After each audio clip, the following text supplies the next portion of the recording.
Hello, everybody, and welcome to the show. Today is Monday, November 25th, 2024. If today is not that date, then you're watching a replay. Had a couple of replays the last few weeks. This is a new episode, unless it's not today. Anyway, so we're broadcasting live on the United Public Radio Network, the UFO Paranormal Radio Network, 105.3 FM on the Gulf Coast and 107.7 FM in New Orleans. We're also broadcasting live on social media, and this show is brought to you by the Experiencers Support Association. I'm your host, Ryan Stacey. I'm a licensed private investigator, and as the Director of Investigations for the Experiencers Support Association, I use my investigative skills to dive headfirst into the hidden mysteries of UFOs, paranormal activity, and consciousness phenomena. There we go. I think I'd have that memorized by now. Chris, I see you. Will you say hello? Where are you? Hello, Chris. Good to see you. There's a few more of you out there. Say hello. Don't be a creep. All right, so we're going to get straight into the updates.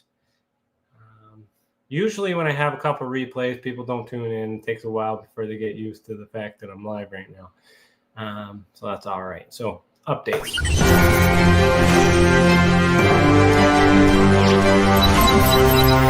Tessa News and Updates.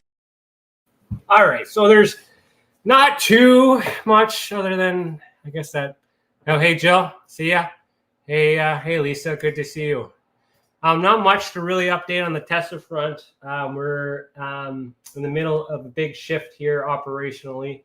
Good news is I got all the black light stuff done. Fingers crossed. Chris doesn't run into any issues.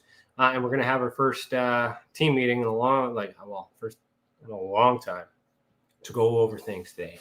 So we should have some updates coming soon. The only other thing that I think I should probably speak about is, yes, there was these hearings that had happened. Yes, people are looking at it, and yes, there's opinions, and yes, there's things, and blah, blah, blah, blah. I don't want to get into it too much because I find it quite silly and stupid and disgusting, to be completely honest. But if anybody has anything specific they'd like me to talk about, I'm all ears. Right now, everything is being looked at to be verified and to be understood from my perspective. What I've seen, a lot of things have been explained, and that's it. Case closed. Move on.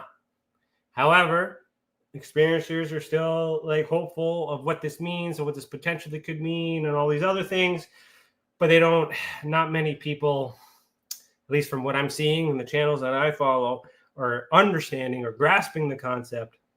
But this is all a play to set, I can't say all, but this is more so on a balance of probability leading in a way into a direction that's more than likely going to end ufology as it is.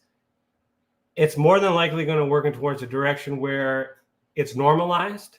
So it's not a big deal anymore and the government can just forget about it. It is moving in the direction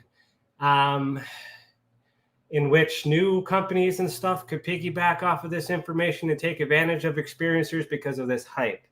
Okay, I'm working on an article to explain my opinion on that, but I'm waiting for the government to give me my answers back, and D&D is busy with everything else and all those other things. But that's just kind of where I'm sitting at right now. Mr. Elizondo, got to give him some credit. All right, he actually showed up to a hearing. I'm disappointed that everything that came out of his mouth was, "I can't tell you." But I got you, but props to you to actually showing up and doing something.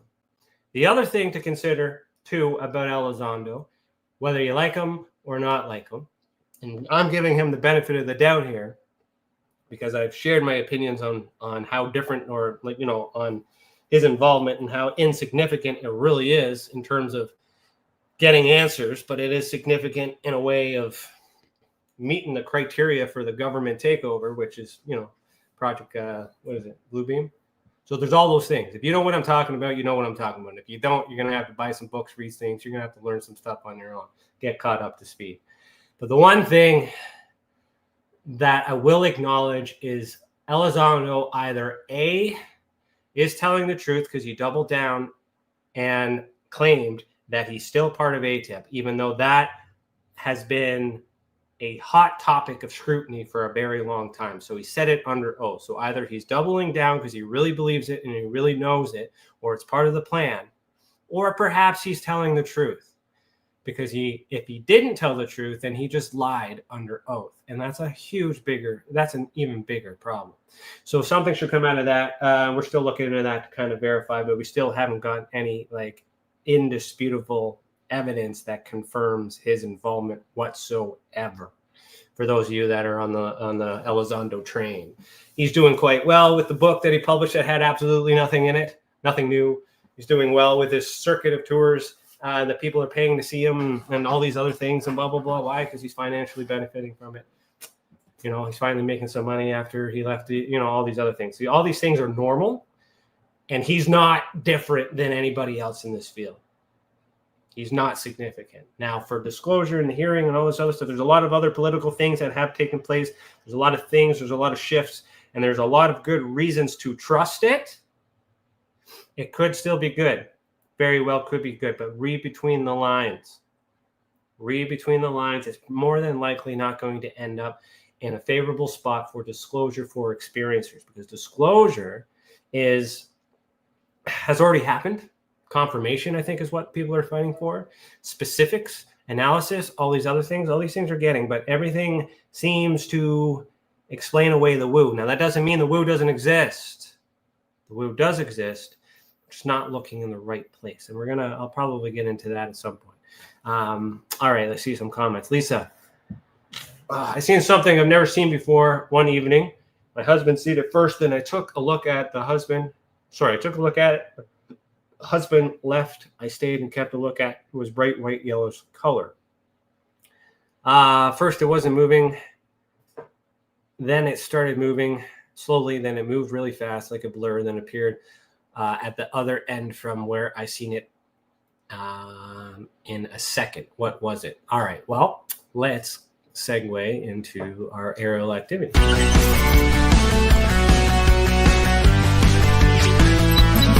Aerial activity, sensory display. All right, so what is it?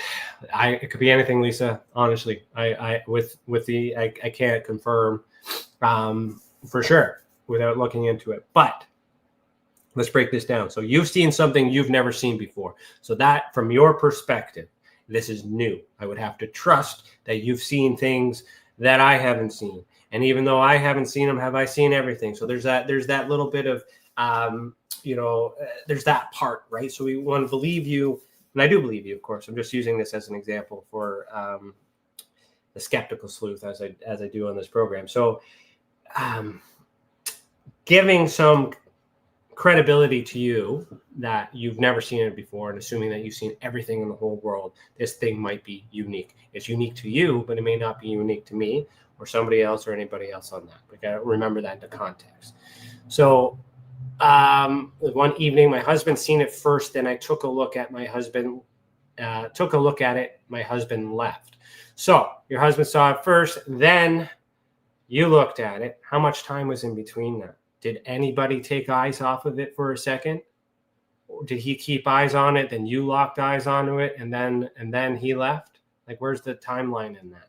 Because if you took your eyes off it for a second, is it possible that when you looked at it, you're looking at something different? Here's another scenario. In the security industry, what's called continuity. You have a shoplifter, especially around Christmas time and the holiday season. You have to see them select the item. You have to see them conceal the item, and you have to keep continuity, which means you have to keep eyes on them at all times. Because if I were to put something in my pocket and you see that on camera or to see that with your eyes, and I go around the corner and you lose sight of me, you don't know if I still have the item on me. And if I go and exit the store and you arrest me or detain me because you think I stole something and I don't have anything on me, you're in a lot of trouble. Okay, so continuity is very important. Keeping the eyes on the prize. So the way the loss prevention officers, the LPOs, the way they can make these arrests or do these detainment is only if they can keep eyes on it on a continual basis, because there's that defense. So just give you time to catch up and put your comments. So you did keep your eyes on it. So you didn't lose track. Okay, so you're looking at something. Husband left, wasn't that important to him, or he had something to do? That's fine. It's not relevant. You stayed and you kept looking at it. It was a bright yellowish color. So what is a bright yellowish color, right? What else is out there? You're looking up in the sky. Could be a star. Could be a bunch of things.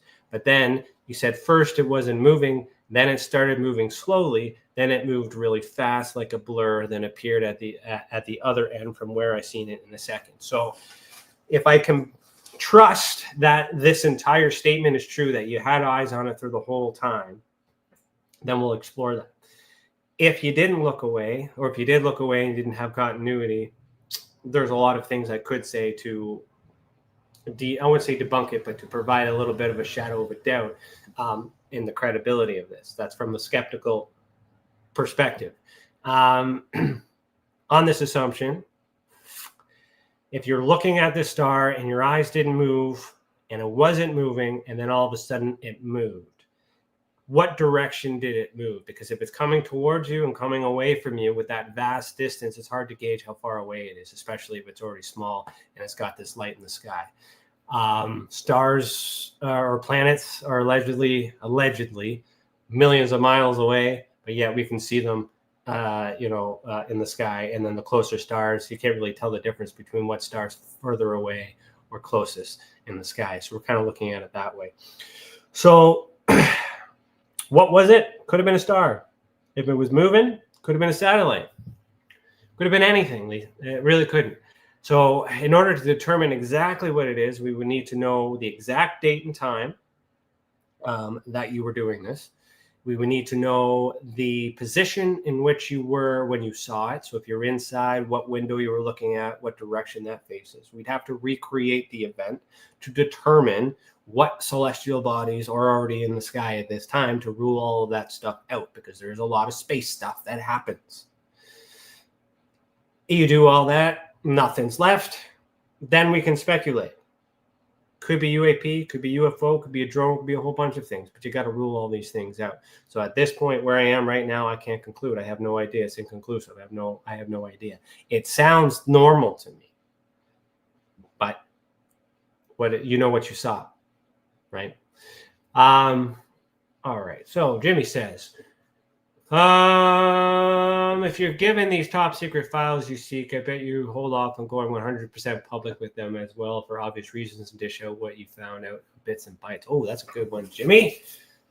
Let me see. Do I have a segue for that? No. All right. Well, we'll stick with aerial activity. So yes, I probably have every single declassified document that exists from Canada. I've looked through, I've skimmed through. I haven't really seen anything significant, but there could be stuff in there that is useful. But useful for what? Canada is not going to disclose information that they do not want their enemies or adversaries to find out about. They're aware that when I get it, I do something about it. I put it on the internet. People talk about it. The concern and the risk has to be, in my following and in my group and my circles, is somebody. Can anybody take this information and cause harm to the country?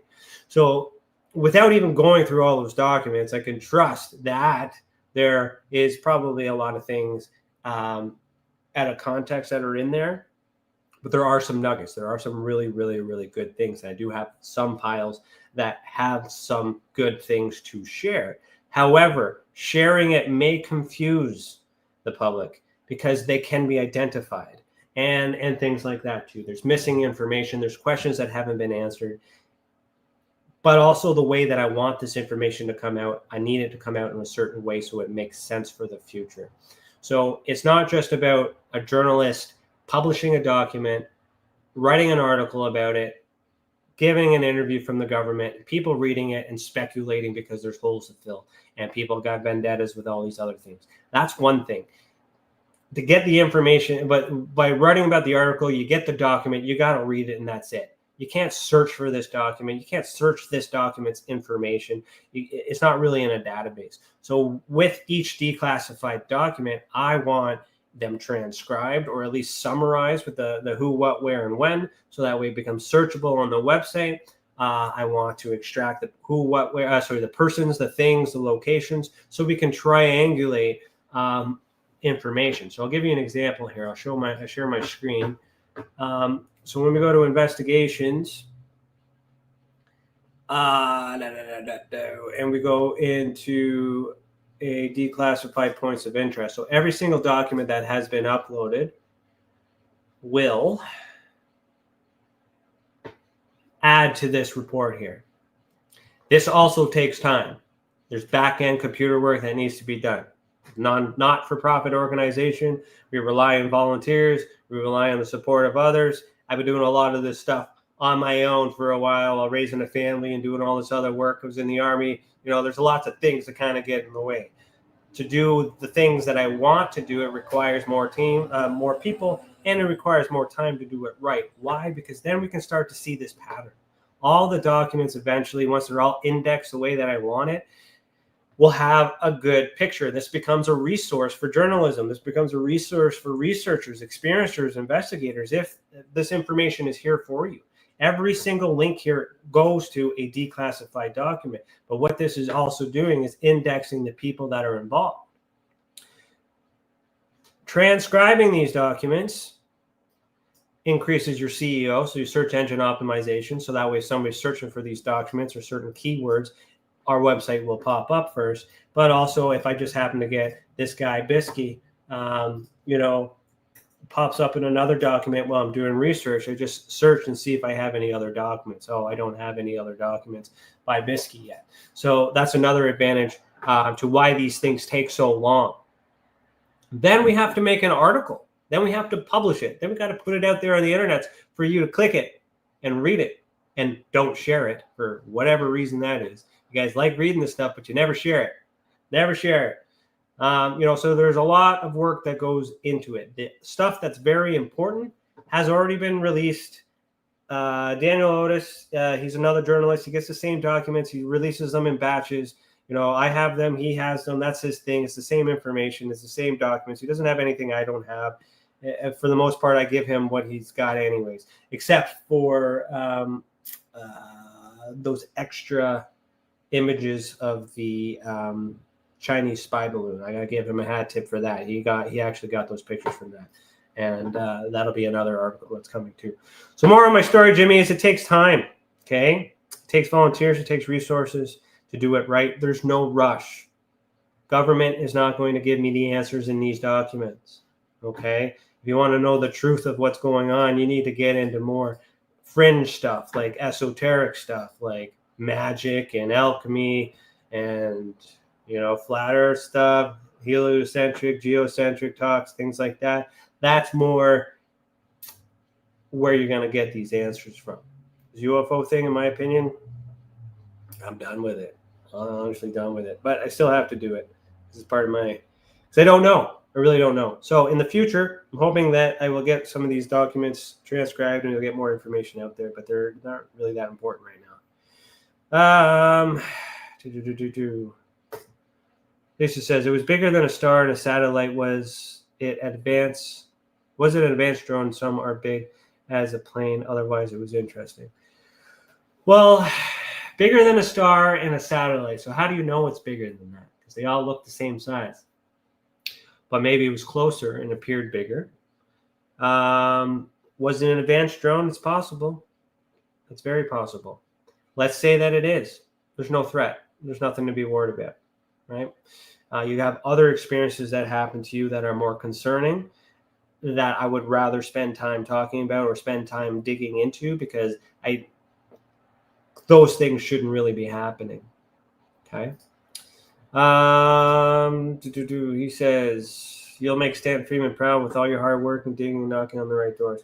I appreciate that. I do have Stanton's files. Some of them I can't release until Grant Cameron finished writing his book, because he has the rights to them, but he did share some Freedom Stanton stuff. I do have some pictures I've gotten from Freeman as well that I would like to put up there, but it requires context. This one's kind of interesting. I could describe it to you. It's a scan of a photograph on a table.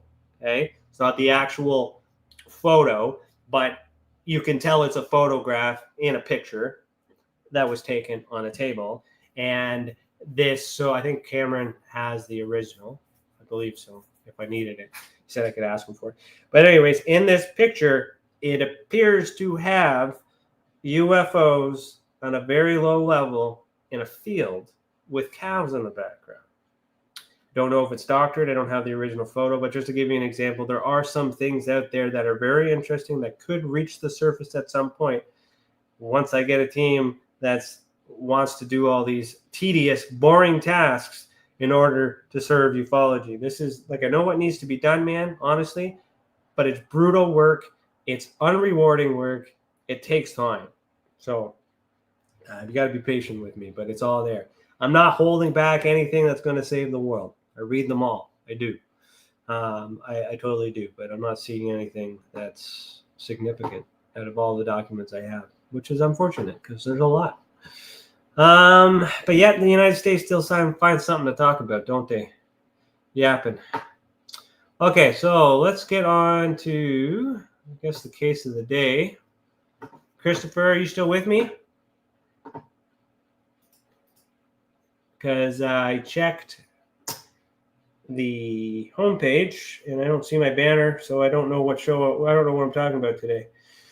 So the tune in tomorrow.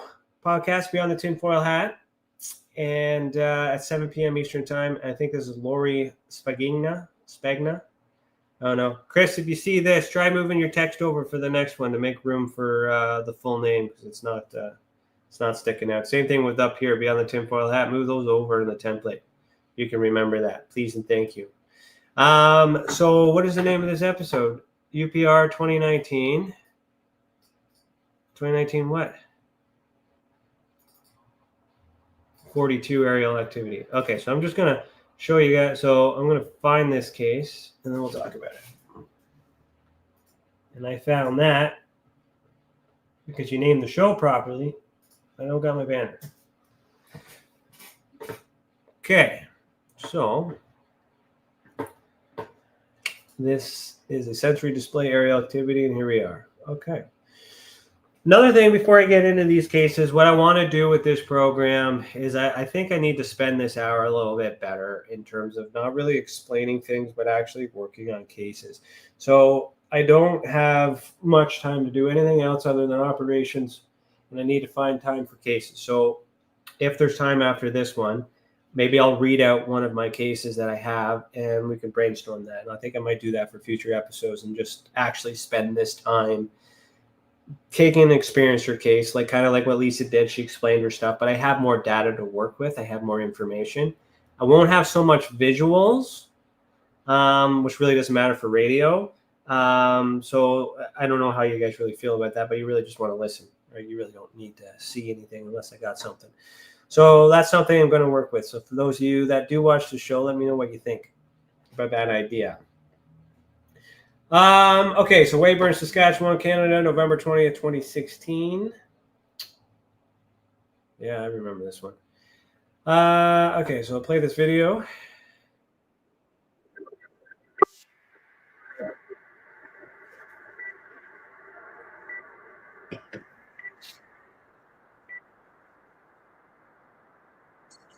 If you're watching on radio or listening on radio.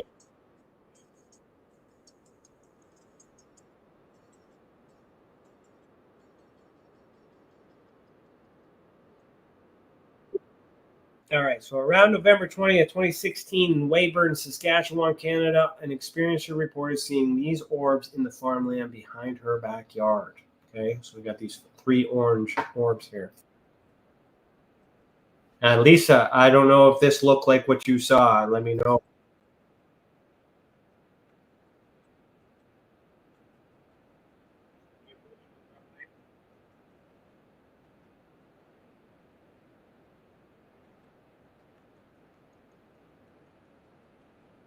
All right, so the experiencer watched these objects dance around for several minutes. They moved fast and eventually disappeared. Okay, so Lisa, that kind of sounds like what you were explaining, but there's and that's the original drawing there, right there. And play on the wrong spot.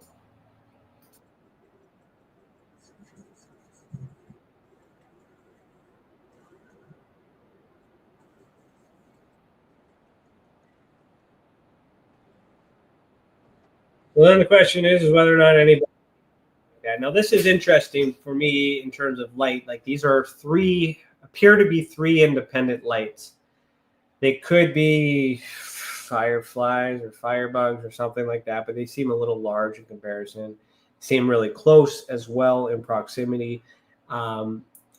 Very low below the trees, so for them to be three drones are really, it's unlikely, but it's still possible, I suppose.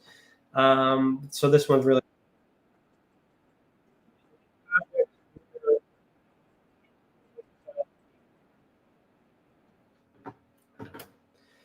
So I went to let the dog out and noticed that there were many orange lights in the field next to my house. I live between two cow farms owned by the same family. I noticed the light moving around fast and assumed at first it was four-wheelers or quads because the lights were higher in the air and not ground level. Okay, so that's kind of, let's go back here. Yeah, so a little bit lower, right? Let's see, move this finger out of the way.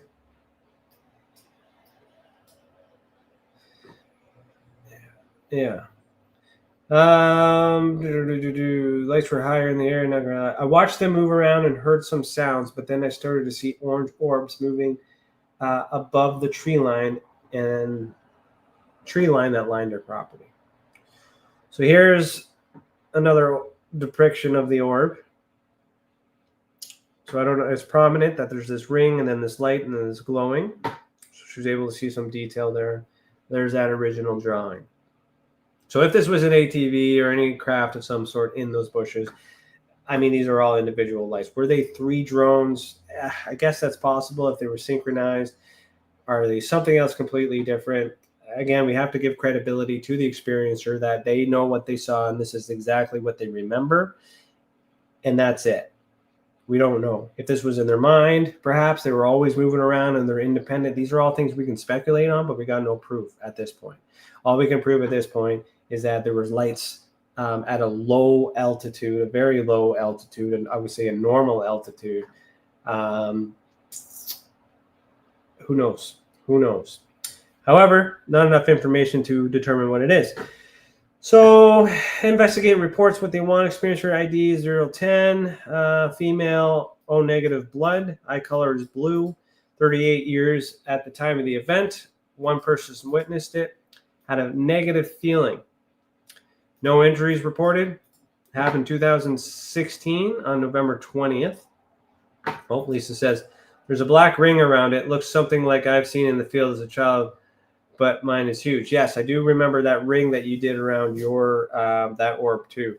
That was kind of significant.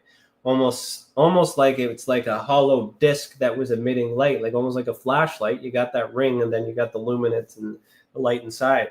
So, but again, how do flashlights hover? That's impossible. I shouldn't say it's impossible, but that's not likely. Okay. So then we'll carry on. So 2016, November 20th. So, a couple of years ago, 5 days ago, we got the report 3 years later. So that's information was lost. Time of the event was approximately 12 a.m. Lasted about a minute, happened at night. It was the only time it happened to this experiencer. She saw three objects, which we indicated above. She's reported before, yes. Analogical, so that's drawings that she provided, evidence rating 3. So to get that rating, we go to the ultraspectrum classification system.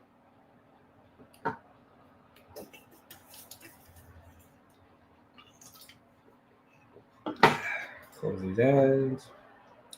So yeah, fair, drawing only. Category sensory display. Why? Because it could be in her mind.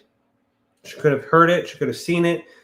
Could have been touched. All these things. It's a sensory that was triggered. Okay? Her vision was triggered, but we don't know exactly when or where the sighting had taken place, in which time. Okay? As much as many people think it happens right now, but it could very well be happening in your mind and still be real.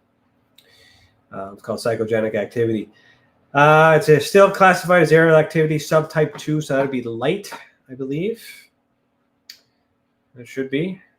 Should know my scale by now. Yeah, light. Archetype is UAP, so unidentified aerial phenomenon. It is unidentified because I can't determine what it is. It is a close experience, less than 500 feet. It's uninvited, and the type of evidence is level 2 type A. So that means it's trace evidence, but it's analogical. That's all we got. It's not really the best type of evidence, but it is common. These cases were part of my initial startup to try and see and get some attention out there to see if other people are seeing these things. I haven't added to the database in a long time. I'm going to be adding. I'm hoping to add very soon. I keep saying that, but like business stuff gets in the way. Call to action. If anybody has an experience and they want to make their report, give us a call. You can always go up to here, submit a report if you don't know how to do that. Okay. All right, so let's move on to the next case if we can. I got what, 40, a few minutes here. The other thing too, you know how I was going overtime a little bit and I was kind of dragging it a little bit because I knew that the other show started 10 minutes after 6. Well, it turns out that the cutoff time is not to give the other people time to get ready for the show. It's to allow time for the server and the network on UPR and our radio to reset. Information I didn't know. So I got to make sure I'm done yapping 6 o'clock on the dot. Or at least hit 3 minutes before, I think, because I got to play my outro video. So, all right. Visual evidence database. I'm going to click on that. And this case was in Saskatchewan, right? So let's get into Saskatchewan. Turn on my labels. Yeah, so somewhere down here.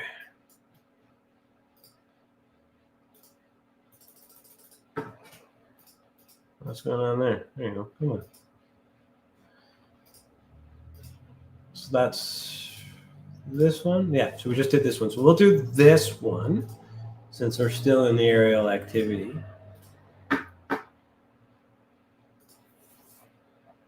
And go from there. So this is by the same witness in the same backyard. Okay. These trees are the same. Okay. That's context. Same witness, same backyard. Weyburn, Saskatchewan, Canada, November 9th, 2016. So was that one? Just trying to remember. November 20th. So the one I just read happened after this one. So this event happened before. So I'll play the video here.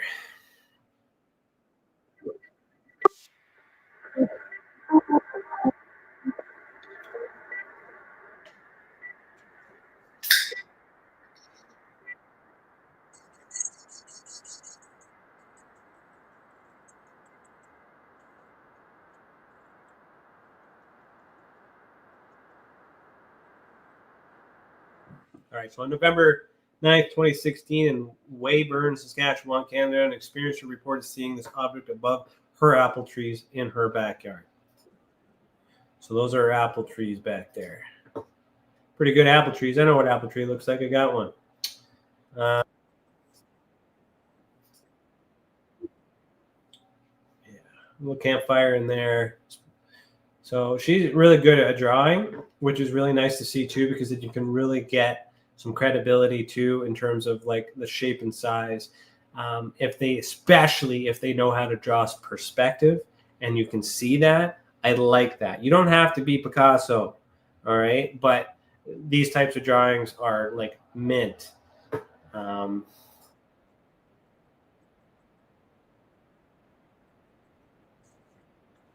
that's the original drawing. That picture I showed you at first was a recreation. Kind of like here, Jimmy. So these are airplanes up top here. We'll talk about that in a minute. There's a UFO, so she was able to see other things to compare and contrast it. That's another thing too, Lisa. Like if you're looking out of the sky, you want to pay attention to everything else that's out there to rule some of those things out as well.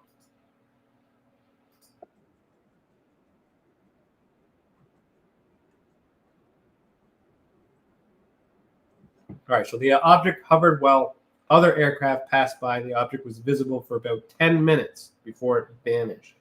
Now, a thing with perception. She calls it UFO because it's an unidentified flying object. There's multiple lights on there, so it classifies as a machine of some sort. So I don't know if I can really demonstrate this on a video, but like, I don't know where the camera is. I gotta like line up to where the people is.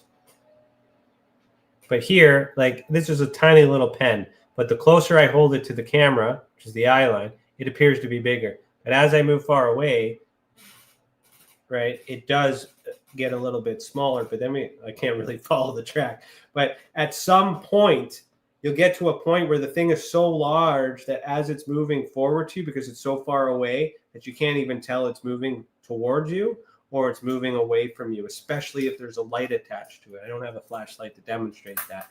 So in this situation, you know, to gauge how far back, even these airplanes, we can tell they're going left and right. But if those airplanes were traveling, I wouldn't say north and south, but forwards or backwards towards you, it's a hard, unless you're underneath it or you're on a bit of an angle, it's really hard to determine if it's moving at all. Okay, so this thing hovering could have been moving forward, could have been moving away. We don't know, but this is just how it was appeared.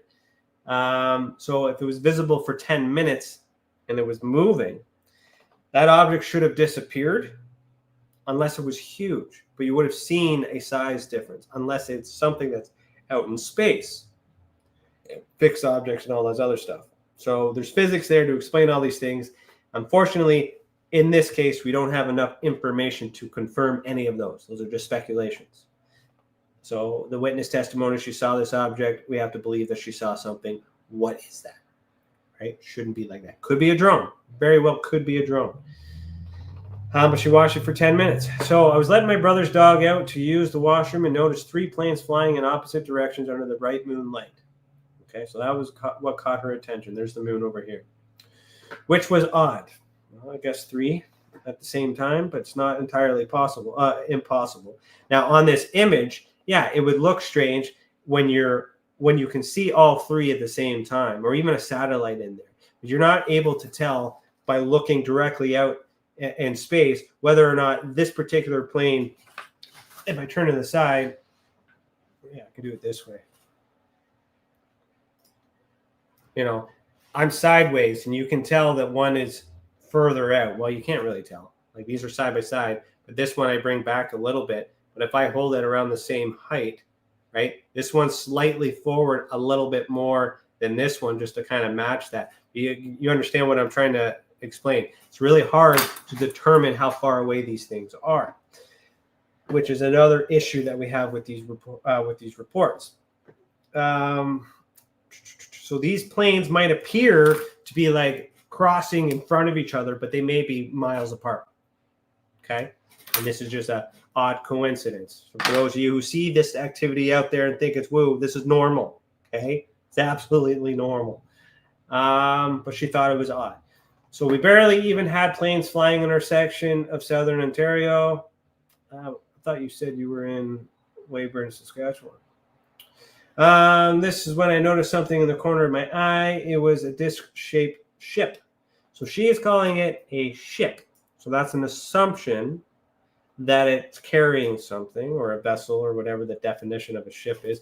What is the definition? Larger than a boat for transporting people or goods by sea. Okay, so if you assume that, I'm just going by definition. Of course, I know what a ship is. But so transporting people or goods by sea. So that's specific. So she believes it to be a ship, which means she believes it to have beings or goods inside of this. The astral space could very well be the waters above. Could be water as well. So it fits. I saw it above one of the apple trees in the backyard, which is right there. It was a shadowed part of my neighbor's farm field hovering. In a shadowed part of my neighbor's field hovering. So it's far back in her neighbor's field. So you can kind of see where her property line ends, and you can see where his property or the neighbor's property kind of starts there in the end. And you know that there's a vast distance here, but you can't really tell whether this thing's damn smack in the middle or right on the cusp, or on that line. It's interesting how perspective works.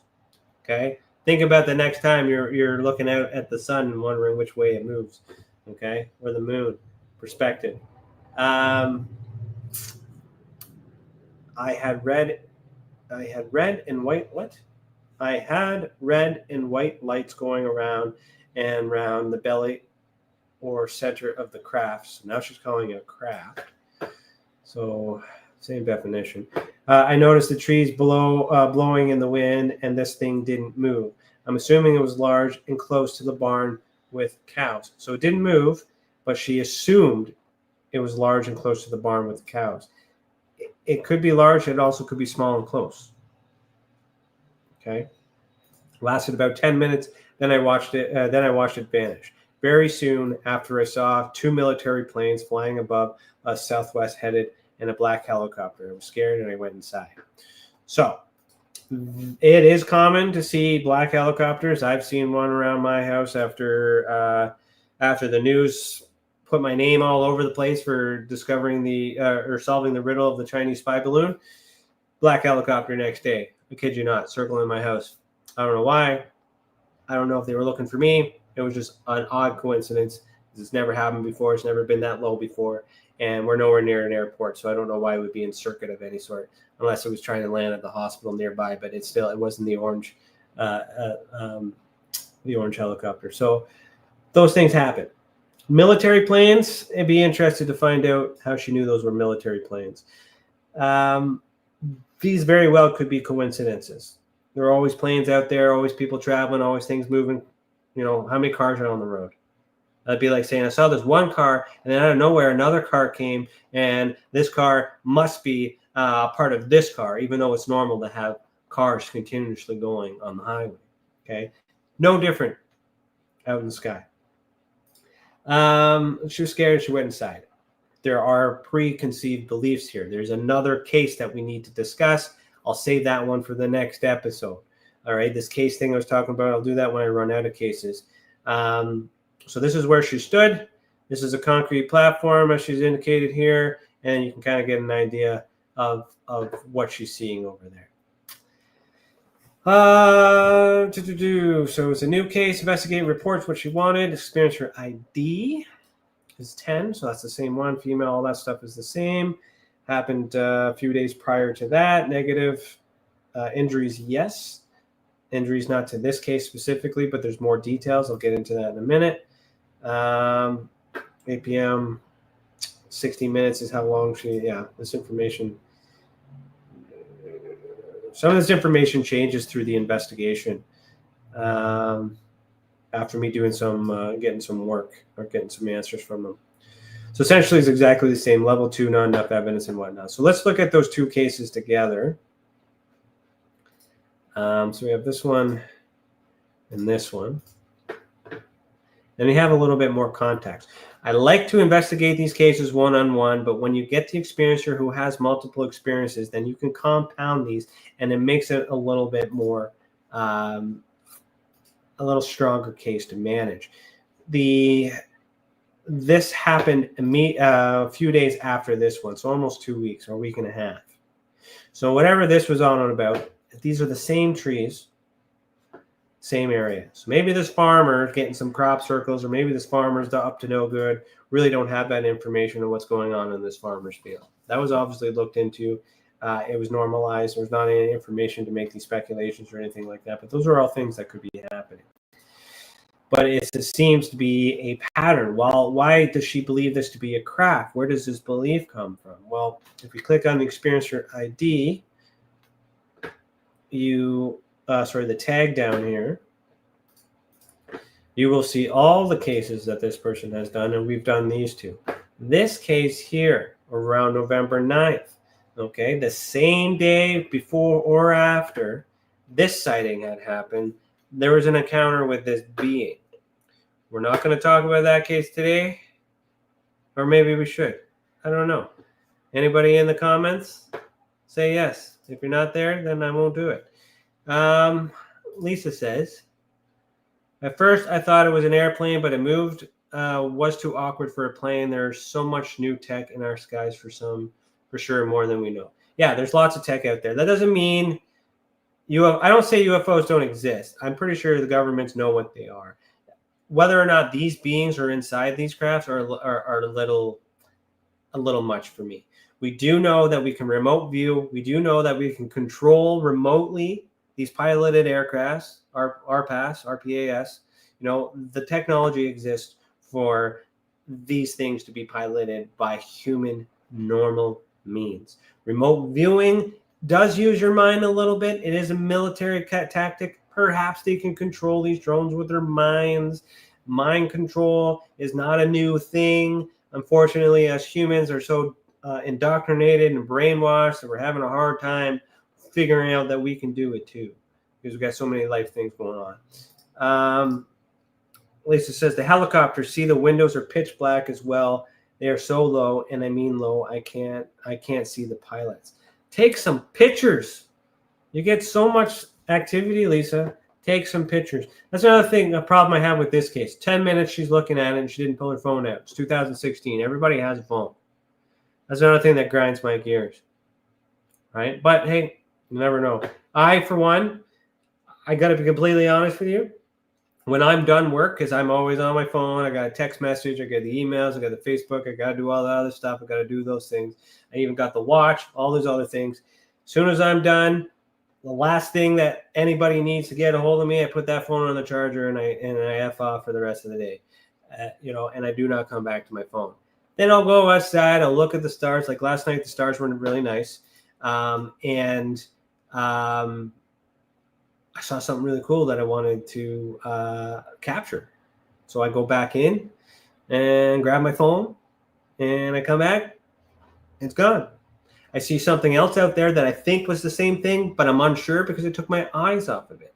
It's a normal thing. It's an absolute normal thing to happen. And I think these are a lot of us don't realize the normality behind it because the belief gets in there. So let me end with some esoteric talks. Let's get into that. No, psychogenics.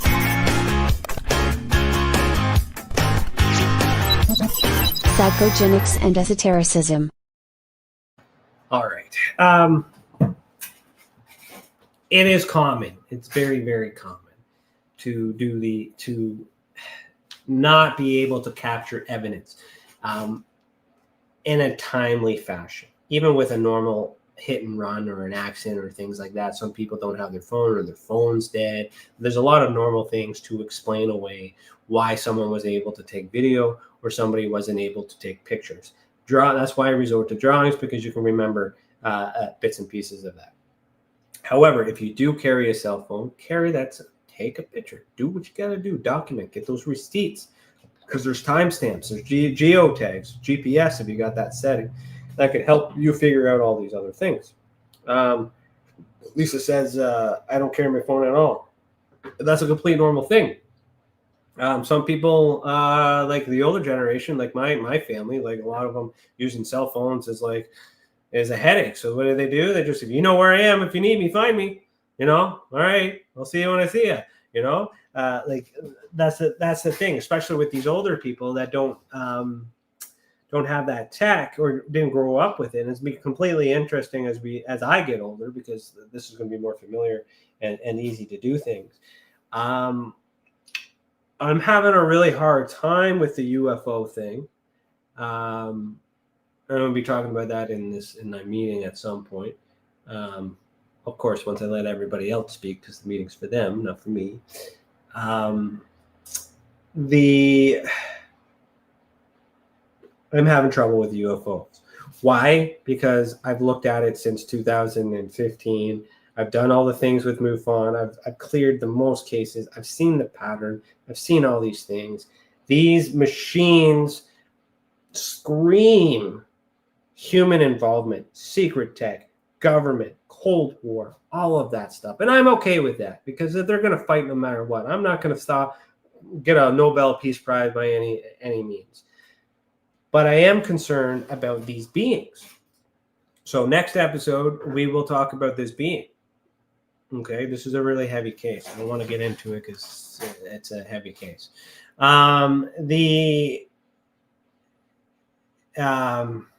Yeah, it's a really heavy case. So this is where my heart's at. Lisa, I'll use Lisa as an example. Lisa was the last person that I investigate UFOs with for MUFON, and the first person that I investigated everything else beyond UFOs, beings observed, psychogenics, visitation, all that stuff and things like that, because there's a lot more out there. Do UFOs exist in the sense of extraterrestrials traveling and driving into it? Probably, but I don't think they're in our space. I really don't. The extraterrestrials that have these crafts and stuff, if they're cloaked and they're doing these things, that's still possible if they're using hidden technology of those sorts, but they're going to stay hidden. They're going to stay invisible. They're not going to reveal themselves unless they want to reveal themselves to the individual or individuals. If they're revealed to a large mass of people, I'm willing to bet my bottom dollar that that is likely Project Bluebeam, likely a strategy to manipulate the masses. Very, very likely. But I don't know enough to say that it's not extraterrestrial. I don't know enough to know that it's not the second coming of Christ or the rapture. I don't know enough. This is just what I feel. I have my own experiences. I have my own information, and I am like multiple dimensions ahead of this low vibrational UFO crap. However, as an investigator, I can't dismiss it, and I keep getting pulled into it like a bad, dirty habit, and I don't like it. And I would really like to spend my time talking about more things that I'm more passionate about. But when you get into that stuff, I don't know if the UFO community can handle it. So that's another reason why there's a slow release now on the UFO stuff, because I really don't think that this disclosure movement is going to get experiencers their answers. It's psychogenic. We got to work on ourselves. My own experiences are coming from me letting go, working on my shadow stuff, and the next thing you know, I'm sorry, that wasn't appropriate for, well, I guess you can't see it on radio. Next thing you know, something's happening, and and such is life. And I'm learning things that I didn't know before that make sense. But this UFO stuff doesn't fit. Why doesn't it fit? Well, probably because mankind has their hands on it, and it's ugly and it's sloppy and it's not clean. It's not. It's dirty. It's just so obvious to me that this UFO stuff in the media and the news, these hearings, is nothing but a distraction. However, I will change my mind. But I am really, really tired again of getting my hopes up every time something happens on that. So when I get into these other experiencer cases, that's what I like, because I want to help people understand these things, these visitation, these beings are interesting. If they're seeing them in the physical, that is terrifying. If they're seeing them in their mind, it's still equally terrifying. However, if we can determine that maybe it's a little bit safer, unless they're having nightmares, there's PTSD, there's anxiety, there's all those things. That's where I want to spend my time in. But talking about those in these types of shows isn't really good. It doesn't make me. The reason why I don't want to talk about this particular thing is because there are certain characteristics of this event that is not funny, that is not enjoyable, it is not good to talk about. The reality is, these people are being manipulated and abused in many ways. And if that's government, that makes me mad, makes me angry. MK Ultra, all those other things, my labs. Oh yeah, Lisa, what are you saying? Ryan, I do believe the government is involved with not just UFOs, but abductions as well, like MK Ultra and my labs. Yes, but are they working with the aliens? I don't think so. I think there's just the government doing the government thing. But I'm at 2 minutes, so I got to play my outro. I got to say goodbye, and I got to have a meeting here in a little bit with the Tessa team. So thank you, everybody, for tuning in.